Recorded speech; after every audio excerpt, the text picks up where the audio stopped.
Bur, witamy. Długo mnie nie było, no bo byłem chory. No, trochę byłeś chory. Nasz Bur, jesteśmy dzisiaj na pierwszym wyjściu. Tak mówimy już trochę cicho, bo gdzie my już, Stasiu, jesteśmy? W lesie na ambonie. Tak jest i przyjechaliśmy pooglądać. Zwierzynę, czy tata jutro może coś strzelić. No właśnie. I przyjechaliśmy sobie posiedzieć z lornetką, także żeby nie było. No i co, Stasiu? Co się już zaczyna powoli? Rykowisko. Tak jest. Posłuchamy, czy ryczą byki, czy nie ryczą i zobaczymy. Także na pewno pierwsze wyjście takie na rekonesans ze Stasiem, bo troszeczkę był chory, nie? Tam miałeś takie batonika jadł, pewnie widać, czekolada na buzi. Ale słuchajcie, przyjechaliśmy trochę zobaczyć, co się dzieje. Posłuchać. Jesteśmy na miejscu, widać za nami gryka skoszona. Dostałem informację, że jakieś zielenie tu wychodzą od kolegi. Ogląda i wie od kogo, także dziękuję bardzo. Posiedzimy, zobaczymy, może się uda pokazać Staśkowi. Ale mieliśmy już tu niemiłą niespodziankę, Stasiu. Powiedz, no tu widzą, co było.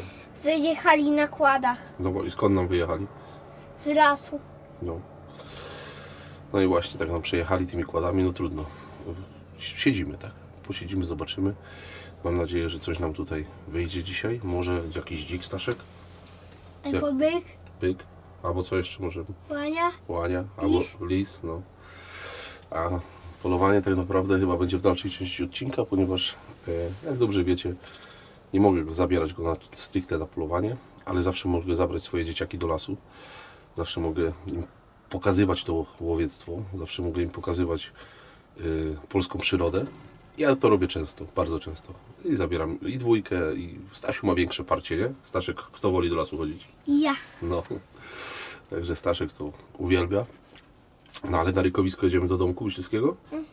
Pewnie, że pojedziemy. I śpimy. I śpimy, oczywiście, że I tak. nagrywamy. I nagrywamy. Weźmiemy kamerę, weźmiemy Michała i pojedziemy. Pojedziemy tam, później mama Cię odbierze, żebym ja mógł sobie spokojnie popolować. No co, na jedną nockę zostaniesz? Na 2. Na 2? Na 2 nocki. Na 3. Na 3 to nie. 3? Dobra. Także, no nic, jak się jakaś zwierzyna pokaże, to oczywiście w kamerze spróbuję Wam nagrać i pokazać. A do polowania takiego prawdziwego to będziecie musieli poczekać do dalszej części odcinka. Zobaczymy. Ty co, Stasiu, coś jeszcze chcesz powiedzieć? Nie. Wszystko? Dobra. Jak wyjdzie jakaś zwierzyna, to ja nie będę nic mówił, tylko Ty będziesz mówił do kamery, co to za zwierzyna, ok? Dobra. No to co? To co? Widzimy się, jak wyjdę? Jelenie. Wyjdą. Albo dziki, albo lisy. Dobra. To na razie cięcie robimy i wracamy do Was, jak będzie zwierzyna. Uciekła. Jest.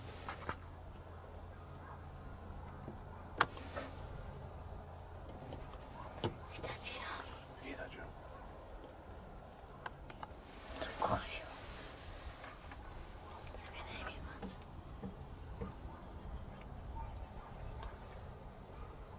Koziu. Dobra. Czemu coś świeci na czerwono? Musi świecić na czerwono. Wystarczy, że nagrywa. Czekaj. Ja wyknę kamerę. I Ty teraz powiesz, co tam wyszło. Czekaj. Teraz musimy być bardzo cicho.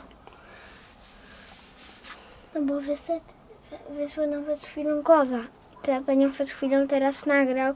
Mówiłem, włącz kamerę i włącz. I nagraliśmy kozicę. A my czekamy na co? Więc czekamy na byka. Na byka. Dobra.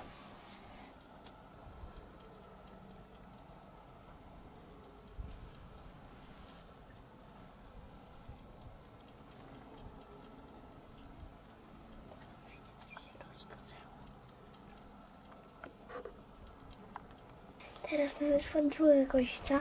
Jest tam. I myślimy, że to jest uciekła, no bo nic za bardzo nie widzimy. Więc czekamy na byka dalej. Na razie 2 kozice. Powiedz, mamy jeszcze drugą. Zaraz Ty powiesz. Poczekaj.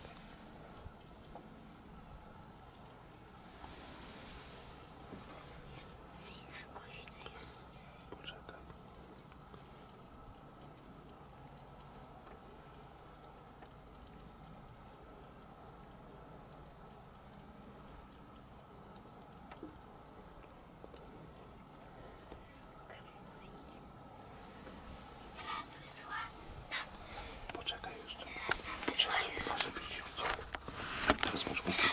wyszła. Teraz mamy 3 koźce, no bo tam jest gdzieś jeszcze jeden. Dobrze się schowała. A tu jest trzecia, a ta czwarta jest gdzieś w krzakach. Słyszysz? Kozioł. Kozioła dziś nas słyszymy, ale go nie widzimy.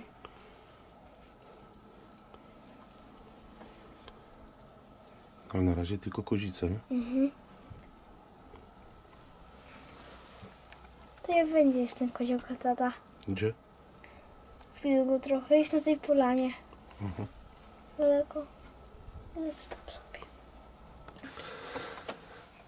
No Stasiu, Już zakończymy. co było? Wzięliśmy łanie z cielakami. Było nich 4. 4, 2 łanie, 2 cielaki. I tylko co nam wyszło. No i te kozice, nie? Więc chyba się zmywamy. Tak, zrobiło się już ciemno, więc powoli będziemy się zbierać do domu. Tak jest. Rano przedszkole, nie? A masz nowe przedszkole teraz? No. Zerówka. Więc nie będziemy przedłużać. Dzisiaj tu już nic więcej nie ma. Więc pakujemy się i widzimy się w dalszej części materiału, ale to już tak będziemy z bronią na ramieniu. Staszek dzisiaj pooglądał lornetką, nie? Było trochę zwierza, ale tych łań się nie dało już nagrać. Słuchajcie, była szarówka mocna, one wyszły i przeszły nam przez pole no i sobie poszły. Dobra, to co? O, słyszeliśmy drapanie niedźwiedzia. No, niech będzie, by drapianie niedźwiedzia w lesie tam, nie? No. Dobra. To co się mówi? Daszbur. Daszbur. Daszbur. Witam Was w dalszej części odcinka. Żebyście widzieli mi tylko minę Staszka. Jakże nie mogłem. Musiałem mu powiedzieć: synu, no nie możesz dzisiaj jechać ze mną, bo jadę już naprawdę na polowanie. Zasiadam na obonie, będę polował na byka, na dzika, na lisa, na łanie. Jakbyście zobaczyli jego minę, to po prostu no mi to się aż mi serce pęka, że on nie może ze mną jechać, bo nawet nie macie zielonego pojęcia, jaki to jest ból ojca, który nie może zabrać własnego dziecka tutaj na ambonę ze sobą, tylko dlatego, że ma ze sobą broń. No ale co? Nie zabrać bym mógł. Kto by tu wiedział, że on tu jest? Ale nie możesz na tego do sieci puścić, tak? No szkoda gadać, naprawdę. Dzisiaj siedzimy w fajnym, urokliwym miejscu. Już kilka odcinków z tej ambony powstało. Więc przyjechałem tutaj, bo wychodzi tu sporo dzików. To tutaj Mariusz strzelił tego drugiego dzika na tym polu w nocy. To wtedy jak testowaliśmy Taliona i Mergera. No i tyle, powiem Wam. Zasiadłem, może wyjdą łanie, może wybierzemy jakąś fajną łanię. Oczywiście nie prowadzącą o tej porze roku. Uprzedzając komentarze, które już tam się zaczynają sypać pewnie, tak? Już ktoś tam zapauzował odcinek i pisze: tak, łanie strzelasz? A dzisiaj jest, żeby go uświadomić, tych piszących, 7 wrzesień. Moi drodzy, ja ogólnie nigdy nie strzeliłem łani we wrześniu. Nigdy. Zawsze strzelają łanie w październiku. Nawet jak te przepisy już od września funkcjonują. Natomiast w tym roku my naprawdę mamy coraz większe szkody. U mnie na obwodzie, zresztą ci, co oglądają kanał, wiedzą, tak? Że my tych jeleni to mamy tutaj naprawdę dużo. Te szkody rosną z roku na rok i to nie umiem Wam powiedzieć procentowo ile, bo nie szacuję tych szkód, to za bardzo nie wiem, ale w rozmowach z kolegami widzę, że to wcale dobrze nie jest, słuchajcie.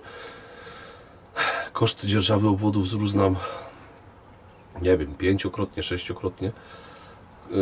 Szkody wzrastają przynajmniej 2-3-krotnie, przynajmniej. Pogłowie zwierzyny jest spore, no i zaraz się tam posypie, no ale przecież w komentarzach oczywiście się posypie, ale przecież u Ciebie w obwodzie nie ma kukurydzy, to te jelenie nie robią szkód. I zgadza się, u mnie o kukurydzy nie ma. Praktycznie siedzimy w terenie, gdzie jest wszystko prawie wykoszone, zostały buraki tylko, ale my mamy na zimę, później w grudniu, w styczniu, te jelenie nam zrobią mega szkodę na rzepakach. Więc jeżeli jest możliwość, to staramy się te łania redukować. Już widzę w książce, że już na tym obwodzie, co jestem tutaj, nie wiem ile jest strzelonych, chyba 10 łań. Więc powiem Wam, że koledzy się wzięli do roboty i koleżanki, bo nawet jedna koleżanka strzeliła wczoraj łanie. Więc widzę, że, no, że robimy wszystko, żeby przed sezonem, tym, że powiedzmy szkód rzepakowych, tego jelenia zminimalizować, tak? Ograniczyć tę populację, no bo później to już będzie za późno. Samych jeleni to my, ja nie wiem ile my strzelamy, ale grubo ponad 200, więc do tego sarny, daniele, dziki, no w sumie to ja nie wiem ile tam jest, chyba z 700 sztuk grubej do kupy, 600, musiałbym to policzyć, więc no plany są wysokie, tak? No ale co za tym idzie? No szkody też nie małe, bo ta zwierzyna musi jeść. Przecież my nie odstrzeliwujemy wszystkich sztuk, które są w łowisku, tylko jakby ten przyrost, ale widzę, że już idzie to w dobrą stronę, bo odstrzeliwujemy, redukujemy powiedzmy ten przyrost, plus dokładamy do planu większy, plan jest większy i idziemy w stronę redukcji, bo nam jest niepotrzebne strzelać tutaj, nie wiem, 300 jeleni, to jest zupełnie zbędne, tak? Więc uważam, że no idziemy, my musimy po prostu zredukować tego zwierza, bo finansowo nie podołamy, to nie ma, albo składki będą mega wysokie, no bo innej możliwości nie widzę. Odnosząc się, słuchajcie, już tak będę się rozglądał, czy tam nic nie wychodzi, odnosząc się do odcinka z tym bykiem, dziękuję za tak pozytywny odbiór, masę osób tam napisało, że odcinek świetny. No ja też jestem bardzo krytyczny do swoich materiałów, ponieważ ja większość tych materiałów składam. Niektóre składa Michał, takie, które są bardziej z jakichś imprez i tak dalej, gdzie tam jest więcej kamer, to ja nie mam nerwów do tego, więc to robi Michał. Natomiast ten odcinek składałem sam i powiem Wam, że jestem krytyczny do tego, ale też mi się ten odcinek podobał przez to, że trwał oczywiście godzinę i 4 minuty, natomiast był taki treściwy, nie? Działo się tam, to było masy zwierza, to szybko minęło, ten odcinek z Mariuszem, to nam wychodzą te odcinki naprawdę dobrze, mi to się podoba bardzo i posypały się tam większość komentarzy super pozytywnych, ale są też komentarze, no takich asów, że ja to jestem w ogóle, słuchajcie, ja to jestem w szoku. Siedzimy na jednej ambonie, pokazujemy Wam, że z jednej ambony wychodzi nam ze 100 jeleni. Około 100 jeleni tam było. Tu chmara, tu są byki, tu się rogują, tu następna chmara wychodzi. My już zajeżdżając tam o godzinie 18 pod amboną była już chmara łań, którą nie zdążyliśmy nagrać i zeszła na dół i to taka spora chmara. I pisze tam jakiś as. No to wybitne po prostu, to w ogóle, że ostatniego byka zastrzeliłem. A wkoło tego byka jest, nie wiem, 70 innych byków, tak? No po prostu, no ręce opadają. Ja nie wiem, czy ludzie nie oglądają, czy tylko sobie włączają na moment strzału, bum, fanga i koniec oglądania, nie słuchają. Nie wiem, nie mam zielonego pojęcia. Natomiast pojawiło się kilka komentarzy i też chcę na nie tu odpowiedzieć pod tym filmem. W tym filmie na te komentarze. Moi drodzy, ktoś mi pisze, że byka takiego łownego to się strzela po rykowisku. No nie, to się byka się nie strzela po rykowisku takiego, bo jego można strzelić. Oczywiście, jeśli komuś wyjdzie po rykowisku, to życzę mu powodzenia. Takiego byka się strzela na początku sezonu albo w rykowisko. Ludzie, którzy byk ma gwoli ścisłości 11-12 lat, tak? Zęby są spreparowane, zwieniec cały waży 8,9 kg. Jakbyście chcieli wiedzieć, to już Wam mówię, prawie 9 kg. Więc byk po zębach, on jest strzelony w pierwszy dzień sezonu. Ja mu daję 11 lat. Jakbym go strzelił w lutym, myślę, że mógłbym się tutaj pokusić nawet, że ten byk ma 12 lat. Ja nie jestem w stanie określić między 11 a 12-letnim bykiem, czy on ma 11 lat, czy 12. Trzeba by zęby wysłać na przekrój. Robił to taki pan w Pszczynie, nie wiem, czy jeszcze robi, ale można wysłać zęby na przekrój i on powie dokładnie, ile ten byk ma lat. Ale nieważne. Do czego zmierzam? Ludzie myślą, że ten byk, on ma w tej chwili, załóżmy, że ma 11 lat, tak? Czyli jest bykiem jak najbardziej łownym, tutaj nie ma żadnej dyskusji. Tusza, aha, bo pytaliście o tuszę, bo znowu zapomnę. Tusza ważyła na ciepło 194 kg. I teraz tak, i ludzie myślą, że ten byk przez ostatnie 6 lat to siedział zamknięty w klatce, że on swoich genów nie zostawiał. Że to już było tak, że on tylko w tym ostatnim roku, jak jest łowny, to zostawiał geny. Nie, to tak nie działa.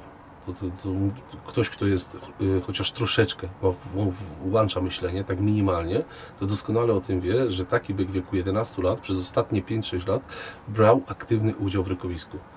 i on krył łanie i po nim już są byki, które są teoretycznie już są bykami w starej drugiej klasie. A asy mi piszą, że takiego byka to się strzela po rykowisku. Owszem, można takiego byka po rykowisku strzelić, tylko że trzeba znać trochę biologię, trzeba znać zwyczaje jeleni, ponieważ ja zrobię z tego podcast, słuchajcie, bo nie wszyscy wiedzą, jak to wygląda. Tak na szybko Wam powiem. Teraz na początku sezonu i w okresie letnim jelenie dzielą się na dwie chmary. Oczywiście łanie już jeżeli są po wycieleniu. Wtedy mamy chmary jakby jednopłciowe i tam są głównie łanie z cielakami plus ewentualnie zeszłoroczne byki, ich potomstwo. I drugie chmary to są chmary męskie, a te chmary męskie dzielą się jeszcze na dwie różne chmary, czyli mamy chmary męskie młodzieżowe, czyli byki powiedzmy do 5-6 roku życia i byki starsze do 5-6 wzwyż.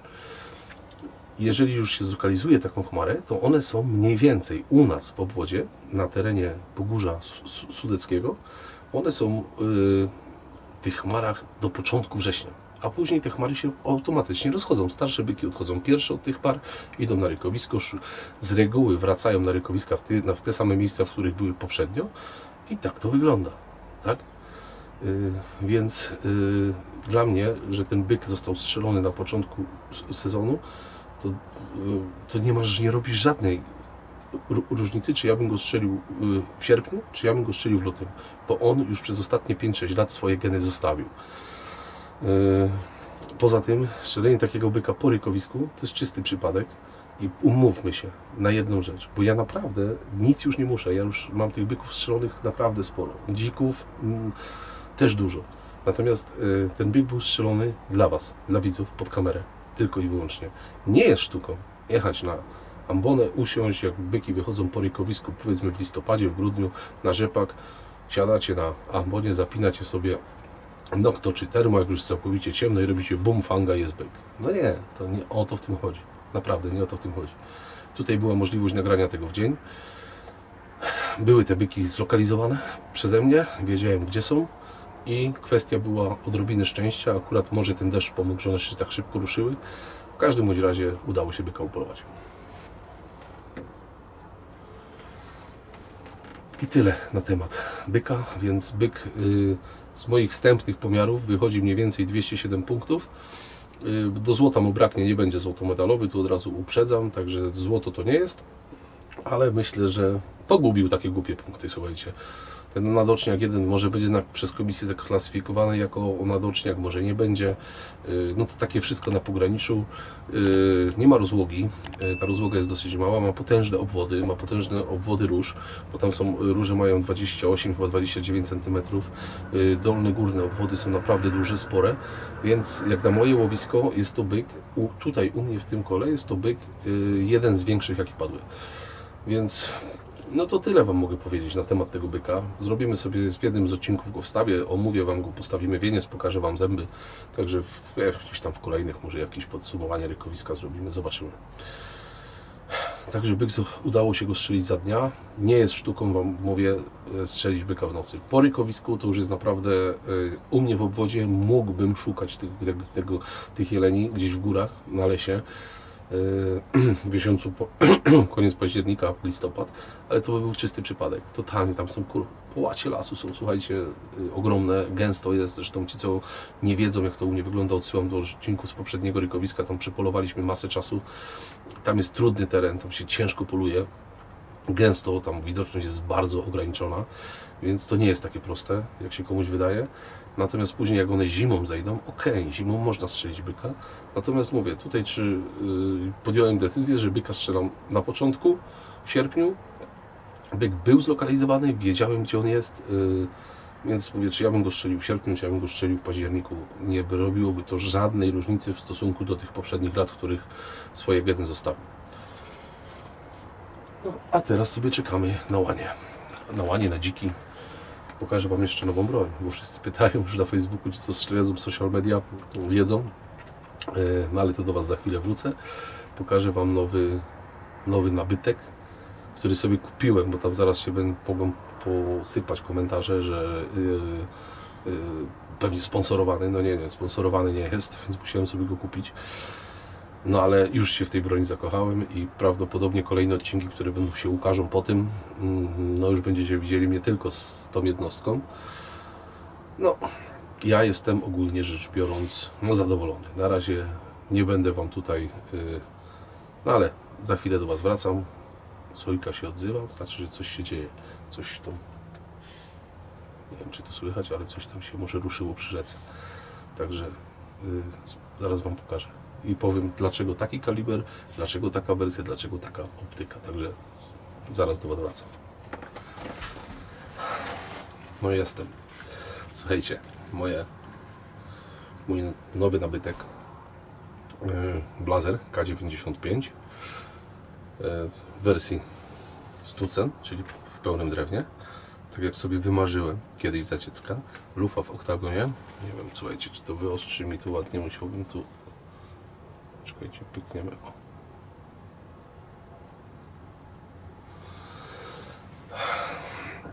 W kalibrze, najważniejszym, niektórzy będą pytać, słuchajcie, kaliber, tutaj w pasku mam, Wam pokażę, 8,57.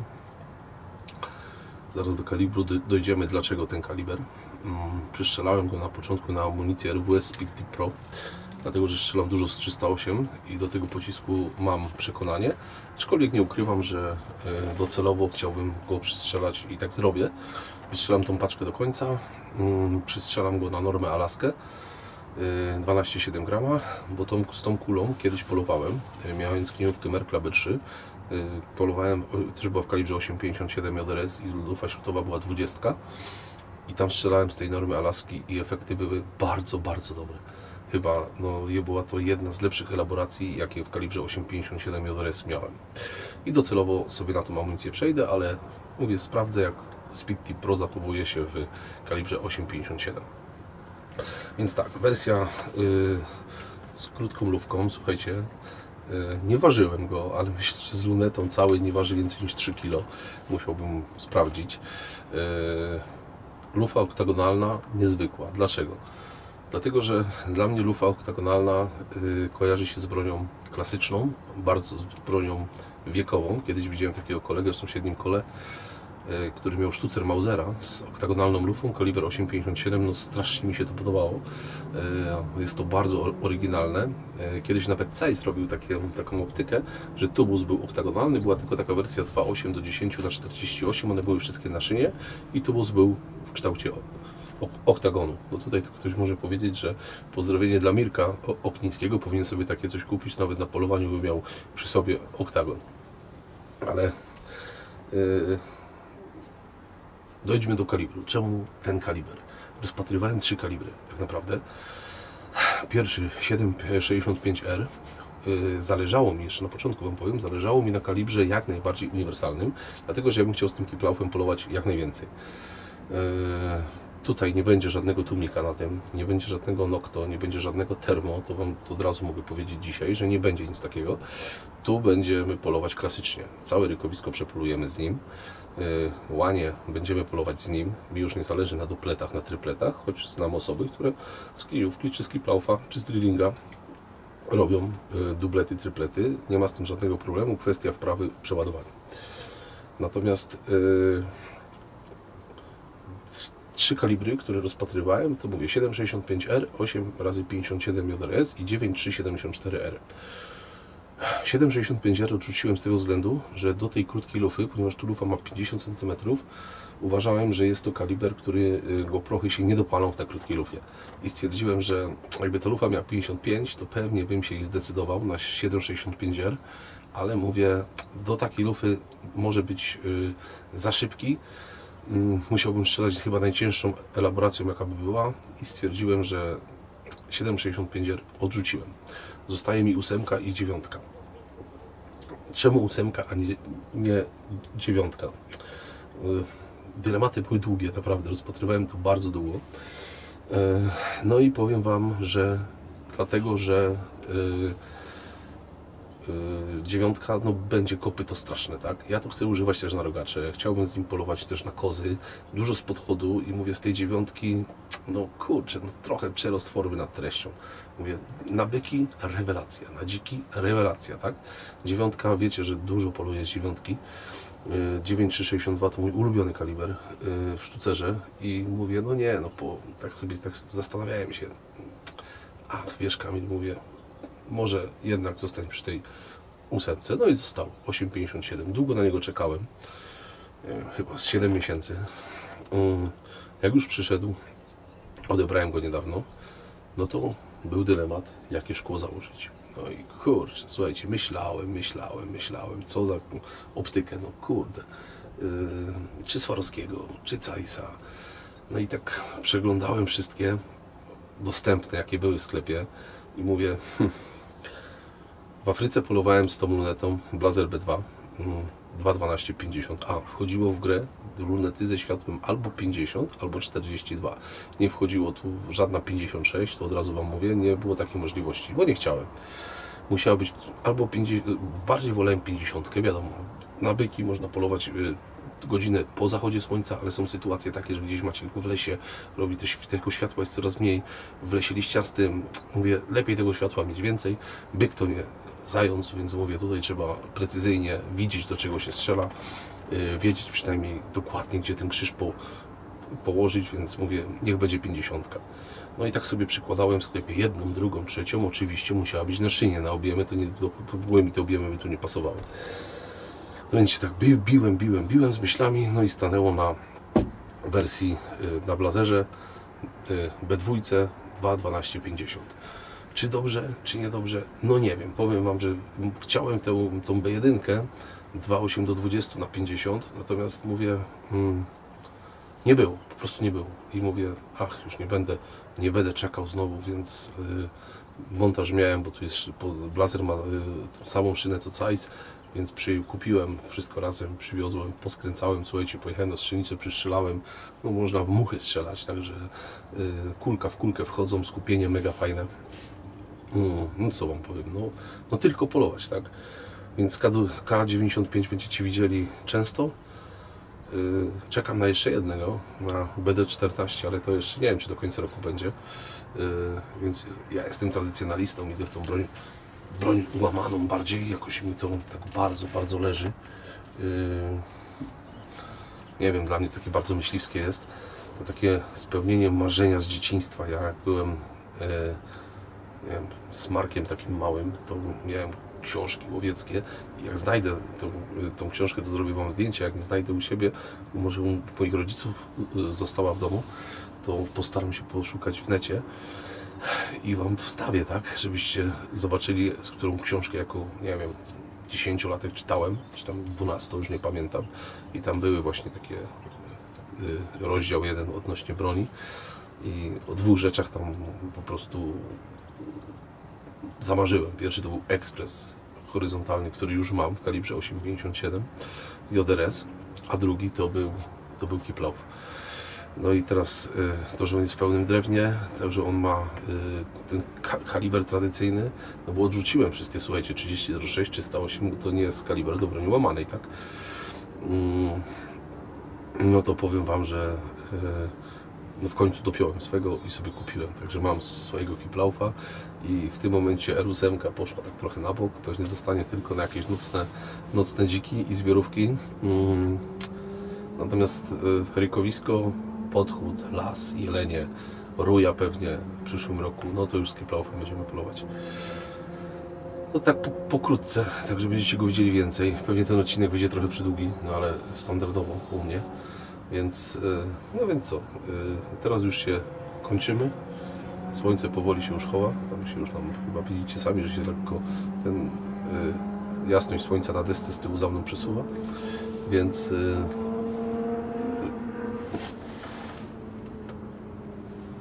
coś mnie tu łamie na dole. Tu są gruszki, z tyłu widać za mną są gruszki. Mogą tu jelenie przyjść na te gruszki. Więc dobra, nie przedłużając, jak się zwierzyna pokaże, to do Was wracam. miejmy nadzieję, że jelenie jakby nam tu wyszły, że uda nam się wybrać taką fajną łanię nieprowadzącą, a może nam wyjdzie jakiś fajny byk selekcyjny na tym, bo będzie już został mi tylko selekt. Łownego już strzeliłem, więc może wyjdzie jakiś byk selekcyjny, a może wyjdą jelenie, a może się pokażą dziki, a może przechera. No, trzeba tego kiplaufa ochrzcić. Dobra, kończymy na razie. Obiecałem wam, że wam pokażę zwierzę, jak wyjdzie. Musiałem kamerę wypiąć, bo z tyłu za plecami mamy takiego młodziutkiego rogacza w pierwszym porożu, w drugim roku życia, nawet był nagrany na odcinku rujowym jednym, czyli coś zaczyna się dziać.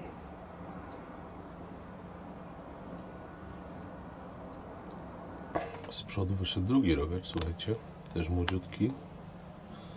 Wam go pokazuję.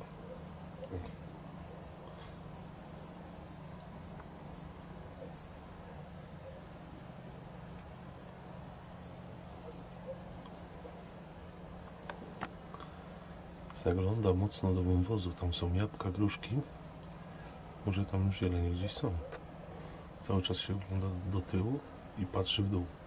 No, zobaczymy. Przed następny rogacz. Tu jest jeden, tu jest drugi. Patrzcie, bo on jest bliziutka. Starszy kozioł. Starszy rogacz, słuchajcie. Selekt. Te odnogi tylne się nie kwalifikują jako odnogi. Poszedłby jako widłak. Ale fajny rogacz. Ciemne parostki. Ja mu daję takie dobre 7 lat, 8. Była ruja, to by nie było.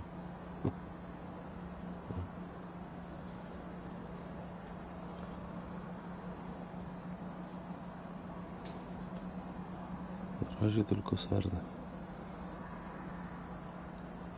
Nic więcej.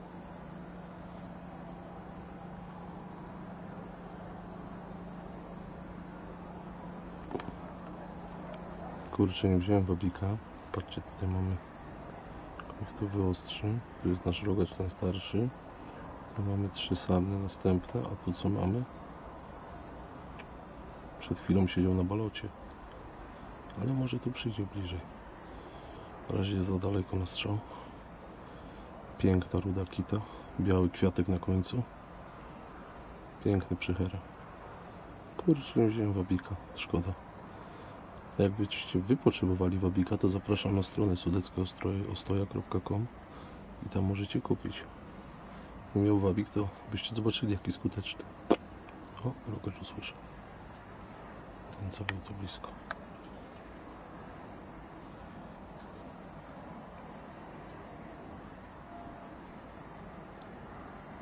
Cztery sarny. Piękny widok i przechera.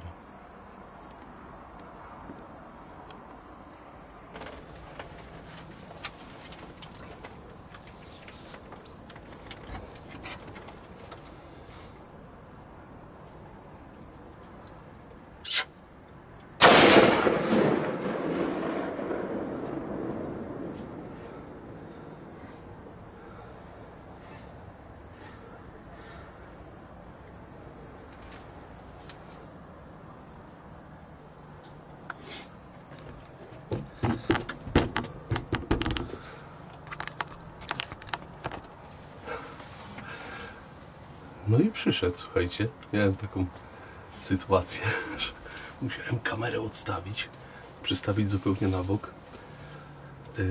Oddany strzał z 8,57, chyba celny, słuchajcie. Musiałem strzelać z drzwi. Do lisa było około 60 metrów, może 70. Był prawie w tym samym miejscu co ten rogacz starszy. No ale pierwsze wyjście i, że tak powiem, z kiplaufem zakończone sukcesem. I już mi się to podoba. Każda broń ma to do siebie, że czasem jest sytuacja taka, że na nią ciągnie zwierzyna. A na niego ewidentnie ciągnie. Było dużo saren, był lis. No i pierwszy strzał oddany. Teraz podejdziemy sobie do lisa. Kończymy już na dzisiaj, także widzimy się przy lisie, przy dziennym świetle. Także biorę manatki i się zbieram.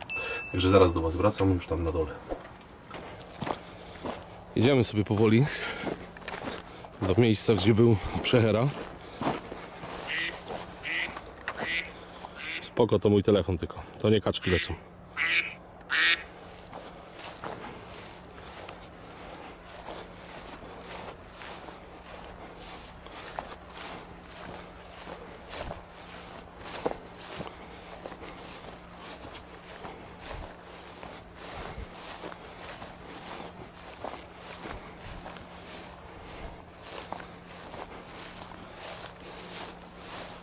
Strzał perfekto. Zaraz go wyciągnę na balota, położymy i do Was wracam. Przełączyłem się na Night Shota, bo wtedy już lepiej widać. Także jak widzicie, polowanie zakończone sukcesem, kiplauf uchrzczony, więc no co Wam mam więcej powiedzieć. Ja jestem mega zadowolony. Kolejny odcinek, trochę przegadany. Pierwsza część z synem w łowisku, druga już na polowaniu. Święty Hubert podarzył przecherom. Cierpliwość popłaca, więc co Wam mam powiedzieć? Zapraszam Was tylko na moją stronę sudeckaostoja.com, tam do sklepu Termo, Wizja, Noktowizja, słuchajcie, nasadki. Robię taką, teraz planuję trochę ponagrywać z materiału ze sprzętem noktowizyjnym z takiej niższej półki, z OWL-a, z Parda. No co mogę Wam więcej powiedzieć? Myślę, że tam znajdziecie wszystko, tak? Na razie są wabiki, oczywiście nie mam jakichś latarek, noży i tak dalej, ale cały czas rozbudowujemy ten sklep, więc mam nadzieję, że jeżeli coś potrzebujecie, możecie napisać na maila. Są raty 0%, więc sporo osób skorzystało już, także zapraszam. Jaszczur tam nie groźny, z nyby-wypy, jak to neonowka mówiła. No więc co? Tym optymistycznym akcentem na wesoło się z Wami żegnam. Mówię Dashbur. Do zobaczenia w kolejnym odcinku. No zobaczymy. Ten odcinek taki spontaniczny, z 2 wyjść, ale jak zawsze w Sudeckiej Ostoi się dzieje, więc jak nie dziki, to jelenie, jak nie jelenie, to sarny, a jak nie sarny, to drapieżny. Dzisiaj ładny, piękny przechera, strzelony super, słuchajcie, skórka nieuszkodzona, to jest lato, ona się nie nadaje do wyprawy, ale kula zachowała się świetnie. No i najważniejsze, że kiplauf ochrzczony. Do zobaczenia i Dashbur.